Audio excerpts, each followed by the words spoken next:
Hi there, I'm back this afternoon to talk about something that's quite topical at the moment. It is something that I spoke about several episodes ago in a earlier TC's 2 cents, but it's reared its head again in recent weeks, so I thought I might circle back and have another chat about it. That is negative gearing.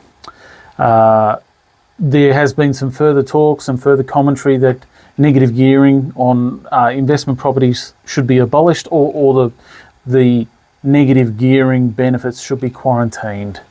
What I'd like to go through is just quickly talk about, firstly, what is negative gearing. Let's just explain what that is. Secondly, ask why is it being attacked. Thirdly, I think we need to then consider, say from my point of view, why I categorically disagree with simply quarantining those negative gearing losses.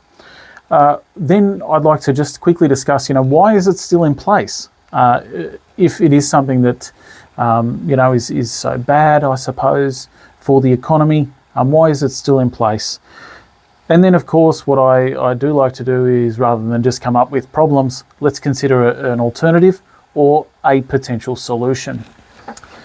So, coming back to what is negative gearing. Negative gearing is simply a mathematical result. We have our rental income, we then shift down to our rental expenses, which might be council rates, water rates, strata levies if it's strata titled, insurance, land tax, depreciation, interest, etc. If those expenses are greater than the income, we have a negative result, and therefore we have negative gearing. That negatively geared amount can then be offset against other income. And that's what the talk is around. Can we move to quarantine those losses rather than allow that to be offset against salary income or other income? If, however, the rental income is higher or greater than the rental expenses, we have ourselves a positively geared property. And that positive gearing, the net income, will then add to our other income and be taxed at our own marginal tax rates. The second thing to discuss is, why is it being attacked? And I feel that the reason it's being attacked is twofold. One, I believe, does have some merit, and the second, I don't believe, does have some merit. The first thing is that, there is an argument that certainly can be made, is that it is driving up property prices and making properties less affordable for those that need to live in certain areas. However, this is always going to be one of the forces pushing property prices around. The second reason why it's being attacked, and this is one that I do feel is perhaps a little wrong, is that there is the perception there that that negative gearing benefits the rich. And I obviously, over the many years, have done a lot of tax returns, and from my perspective, I would say really that negative gearing probably most impacts the middle class and those that are trying to grow their wealth and build, for retirement and the next generation. If we really drilled down and looked at, I guess it all comes back to a definition of rich.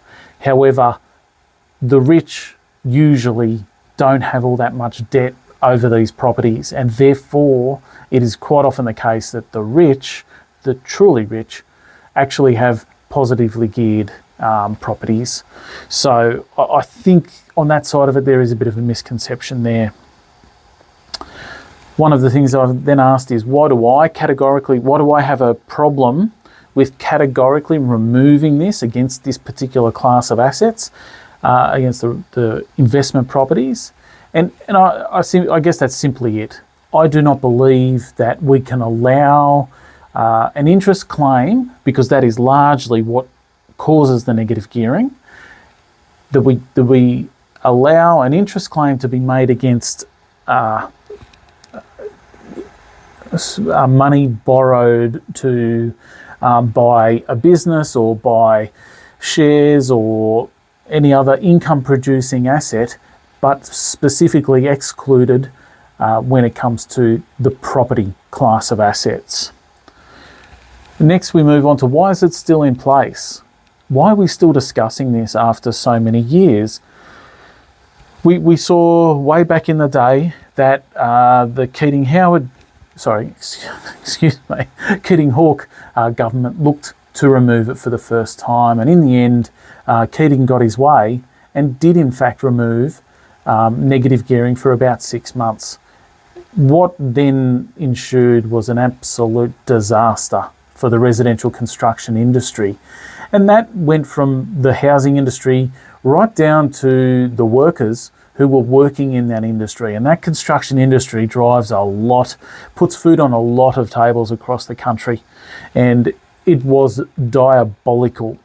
Now, Keating, my good friend, has plenty of confidence, always has. But, some might say it borders on arrogance. He hasn't gone back on too many things in his life.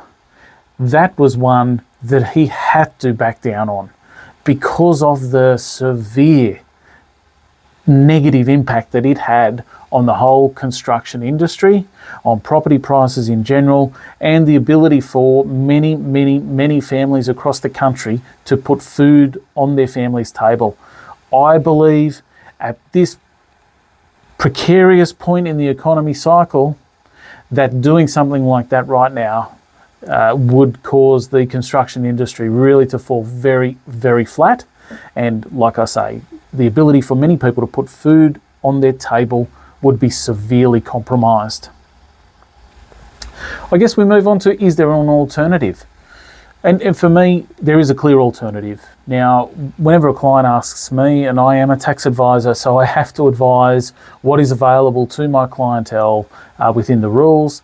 And what they can do, particularly if they buy a newer property, is they can get a quantity surveyor to go through. And if they pay, for example, $750,000 for a unit, they can have the quantity surveyor go through and break the property up into doors and door handles and light fittings and you name it, stoves and bench tops, and the list goes on. And there is a ruling from the ATO that's about that thick that sets out the rate at which those particular items can be depreciated. So there is a whole industry in itself of quantity surveyors that are out there purely to break up these the various items that go into any and all properties, any and all manner of properties.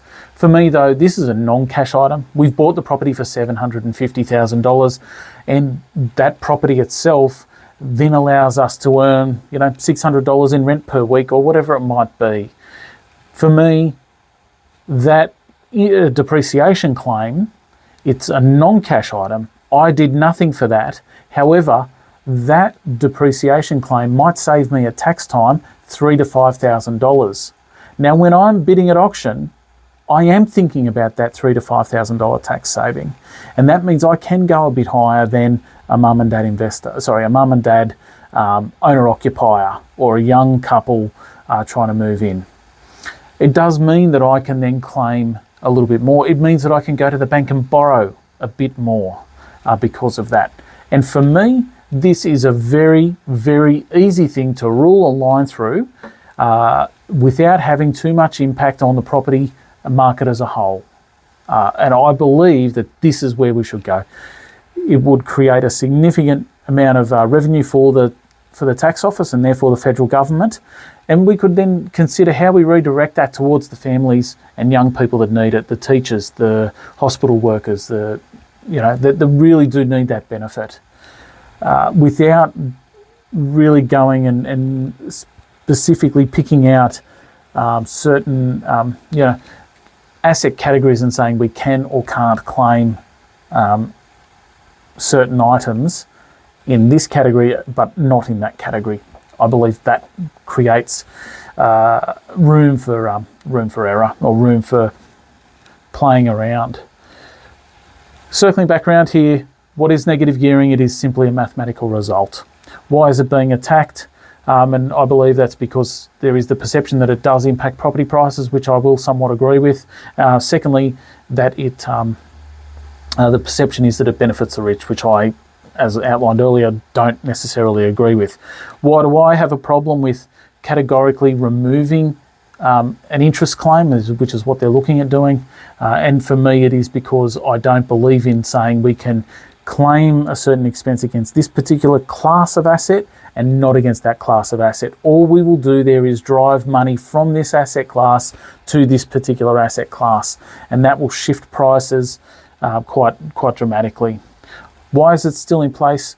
And the reason it's still in place is because we've seen the significant negative impact that it's had when our good friend Mr. Keating removed it back in the day.